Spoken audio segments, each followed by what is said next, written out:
تو آپ نے پڑھا ہے اس میں استفہام سے پہلے ہے، اس میں استفہام کے بعد کوئی ایسا فعل ہو جو اس پر عمل کر رہا ہو، تو ایسی صورت میں اس میں استفہام محلاً منصوب ہوگا۔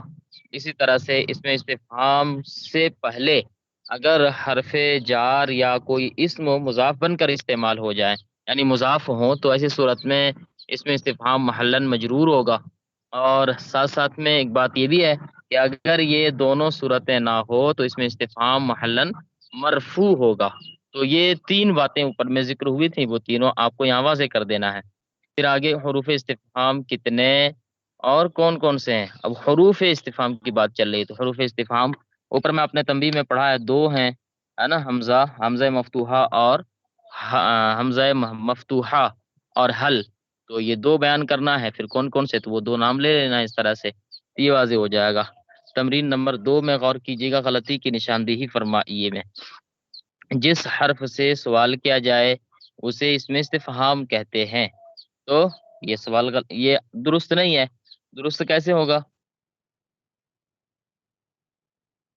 اسم سے، کیونکہ یہاں پر اسماء استفہام کا بیان ہو رہا ہے نا، جس اسم کے ذریعہ سے کسی کے بارے میں سوال کیا جائے اسے اسم استفہام کہتے ہیں، لہٰذا حرف یہاں نہیں ہوگا بلکہ اسم کہلائے گا یہاں پر۔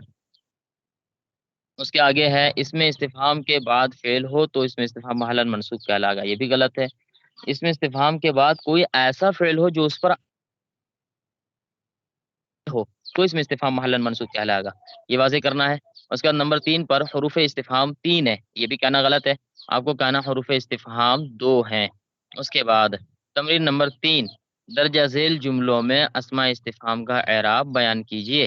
یہاں پر دیکھیے گا، اسماء استفہام کا اعراب بیان کرنا ہے، یعنی کہ جہاں جہاں پر بھی اسماء استفہام ہے وہاں وہاں پر آپ کو غور کرنا ہے کون سی جگہ پر کون سا اسم استفہام کس کا اعراب کہاں پر کیا ہے۔ مثلا ماذا قلت، یہاں پر آیا ماذا، یہ اسم استفہام ہے۔ اب آپ کو جاننا ہوگا یہاں پر ماذا کا اعراب کیا ہے، چونکہ اسم استفہام یہی ہے۔ تو آپ نے پڑھا، اب آپ انہی قواعد و فوائد پر آپ کو غور کرنا ہے۔ پہلے نمبر پہ تھا اس میں استفہام کے بعد کوئی ایسا فعل یا کوئی ایسا فعل آیا جو اس پر عمل کر رہا ہو تو ایسی صورت میں اس میں استفہام محلاً منصوب ہوتا ہے۔ یہاں پر بھی ایسا ہی ہے، ماذا کے بعد قلتا فعل آیا ہے اور یہ قلتا اس پر عمل بھی کر رہا ہے، لہٰذا ماذا محلاً منصوب ہوگا۔ اینا قلمی، اینا قلمی میں اینا کیا ہوگا؟ تو اینا اس میں استفہام تو ہے لیکن یہ منصوب یا مجرور نہیں ہوگا، کیونکہ وہ دونوں صورتیں یہاں پر موجود نہیں ہیں۔ ہوگا کیا؟ محلاً مرفوع ہوگا، کیونکہ اینا کے بعد کوئی فعل بھی نہیں ہے جو اس پر عمل کرے، اور اینا سے پہلے کوئی حرف جار یا مضاف بھی نہیں ہے جس کی بنا پہ یہ مجرور ہو، لہٰذا اب یہ کہیں گے کہ اینا محلاً مرفوع ہے۔ اس کے بعد نمبر 3 پر ایانا یوم الساعہ، ایانا یوم الساعہ، یہاں پر بھی ایانا کے بعد کوئی فعل نہیں جو اس پر عمل کرے، اور ایانا سے پہلے کوئی حرف جار یا مضاف بھی نہیں ہے، لہٰذا اب یہاں پر ایانا محلاً مرفوع کہلائے گا۔ معنی سنتے چلے جائیں، ماذا قلتا، تو نے کیا کہا، اینا قلمی، میرا قلم کہاں ہے، ایانا یوم الساعہ، یعنی قیامت کا دن کب ہے۔ نمبر 4، متا جاء خالد، خالد کب آیا۔ اس مثال کے اندر متا اس میں استفہام ہے اور اس میں استفہام کے بعد جاء فعل آ کر کے اس پر عمل کر رہا ہے، لہٰذا متا محلاً منصوب ہوگا۔ نمبر 5 پہ کیف المریض، بیمار کیسا ہے۔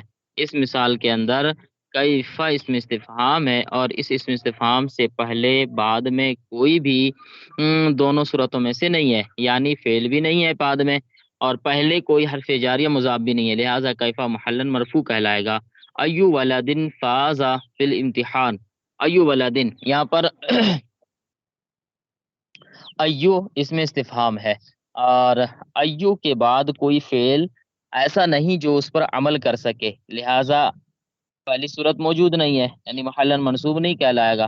دوسری صورت میں یہ تھا کہ ایو سے پہلے حروف استفہام سے پہلے اس میں استفہام سے پہلے کوئی حرف جار یا مضاف ہو، تو وہ بھی یہاں پر نہیں ہے، اس میں استفہام سے پہلے کچھ ہے ہی نہیں، لہٰذا یہ بھی نہیں پایا گیا۔ تو جب دونوں صورتیں نہ ہو تو کیا ہوگا؟ تو کہا گیا تھا وہاں پر محلاً مرفوع ہوگا، لیکن یہاں پر محلاً مرفوع نہیں کہیں گے بلکہ لفظاً مرفوع کہیں گے۔ کیوں؟ اس کی وجہ یہ ہے کہ آپ نے اوپر میں یہ پڑھا تھا کہ ایون اور ایتن یہ معرب ہوتے ہیں، لہٰذا ان کا اعراب لفظاً ہوتا ہے، اس لیے اب آپ یہاں پر کہیں گے ایو لفظاً معرب، ایو لفظاً مرفوع ہوگا، ٹھیک ہے، ایو ولدن فازا فی الامتحان میں ایو لفظاً مرفوع ہوگا، اور معنی کیا ہوگا، ایو ولدن فازا فی الامتحان، کون سا لڑکا امتحان میں کامیاب ہوا، ٹھیک ہے، کون سا لڑکا امتحان میں پاس ہوا، یہ معنی اس کا ہوگا۔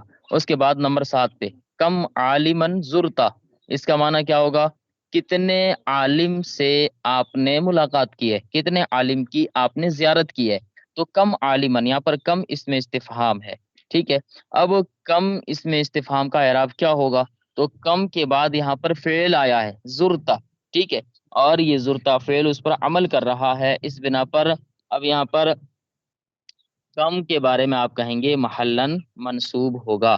اس کے بعد نمبر 8 پہ من ضربتہ بالعصا، تو نے لاٹھی سے کس کو مارا، اس مثال کے اندر من اس میں استفہام ہے، ٹھیک ہے، اب اس میں استفہام کے بعد ضربتہ آیا ہوا ہے فعل جو اس پہ عمل کر رہا ہے، لہٰذا محلن منصوب ہوگا۔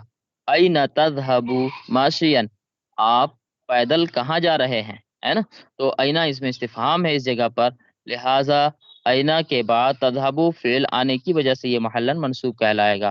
قدم ایت ابنۃ زلت، اس کا معنی کیا ہو جائے گا، کس لڑکی یا کس بیٹی کا قدم پھسل گیا، کون سی بیٹی کا قدم پھسل گیا، ہے نا، تو قدم ایت ابنۃ، تو ایتی یہاں پر اس میں استفہام ہے، اور اس میں استفہام سے پہلے قدم آیا ہوا ہے جو مضاف بن کر استعمال ہے، لہٰذا اب یہاں پر یہ کہلائے گا کہ ایتو، ایہ کا جو لفظ آیا ہے ایت ابنۃ میں، ایہ، یہ ایہ لفظاً مجرور ہوگا، لفظاً مجرور ہوگا، سب سے پہلے اس کو سمجھے، مجرور کیسے ہوگا، کیونکہ یہ مضاف الیہ واقع ہوا، یعنی قدم اس سے پہلے ایک مضاف آیا ہوا ہے، اور مضاف کے آنے کی وجہ سے یہ مجرور کہلائے گا۔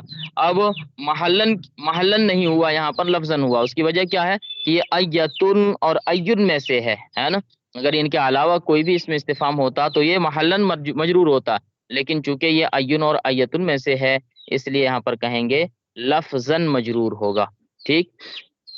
آگے نمبر 11 پہ دیکھیں گے انا غاب التلمید، معنی کیا ہو جائے گا اس کا، طالب علم کہاں غائب ہوا، طالب علم کہاں غائب ہوا۔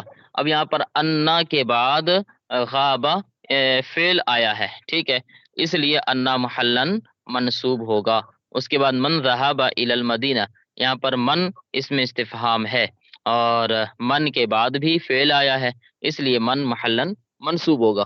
تو اس طرح سے یہ مکمل تمرینیں آپ کی ہو گئی، اسے اچھے انداز میں آپ حل کر کے آئیے گا، پھر ہم آگے کی تمرین کے حوالے سے گفتگو کریں گے، ٹھیک ہے۔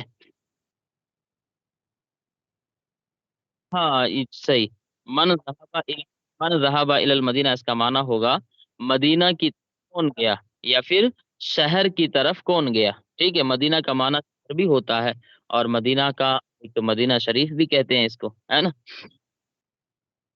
تو دونوں طرح سے اس کو